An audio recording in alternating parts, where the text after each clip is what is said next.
नमस्कार, मी भगवान वानखेडे। आपण पाहतायत पंढरपुरातील सर्वात पहिले YouTube news channel Pandharpur live. लग्नानंतर अवघ्या एका महिन्यामध्ये एका तरुणाचा मृत्यू झाल्याची दुर्घटना घडली। यानंतर पतीचा विरह सहन न झाल्यामुळे त्याच्या पत्नीनेही पतीच्या निधनानंतर तिसऱ्या दिवशी आपलं आयुष्य संपवल्याची धक्कादायक घटना सांगोला तालुक्यात घडली। पतीच्या मृत्यूचा विरह सहन न झाल्याने पत्नीने पतीच्या मृत्यूनंतर तिसऱ्या दिवशीच ओढणीच्या साह्याने पत्र्याच्या शेडमध्ये लोखंडी अँगलला गळफास घेऊन आत्महत्या केल्याची घटना सांगोली तालुक्यातील वाडेगाव येथे गुरुवारी पहाटे घडली।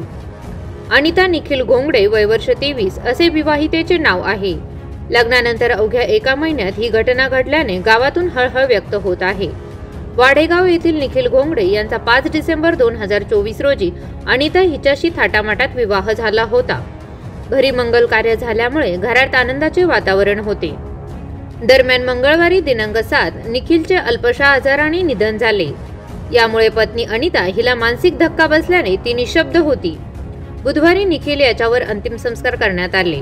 रात्री घोंगडे कुटुंबीय अनिता सर्वजण घरात झोपले होते।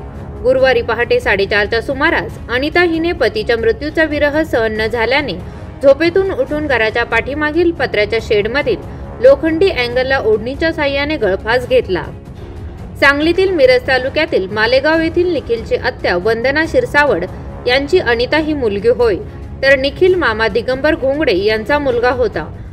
अनिताला मामाच्या मुलाशी लग्न करायचे होते, त्यामुळे घरातील नातेसंबंधामुळे 5 डिसेंबर रोजी दोघांचा विवाह झाला होता।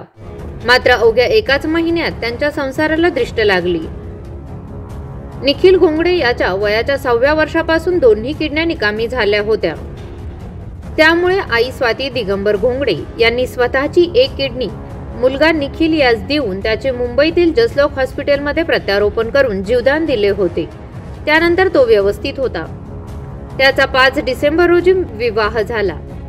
लग्नानंतर 6 जानेवारी रोजी त्याला डेंग्यूचा ताप आला, म्हणून पुन्हा जसलोक हॉस्पिटलमध्ये दाखल केले होते। त्या ठिकाणी न्यूमोनिया आणि रक्तात कावी उतरल्याचे निदान झाले। उपचारादरम्यान त्याचा मृत्यू झाला।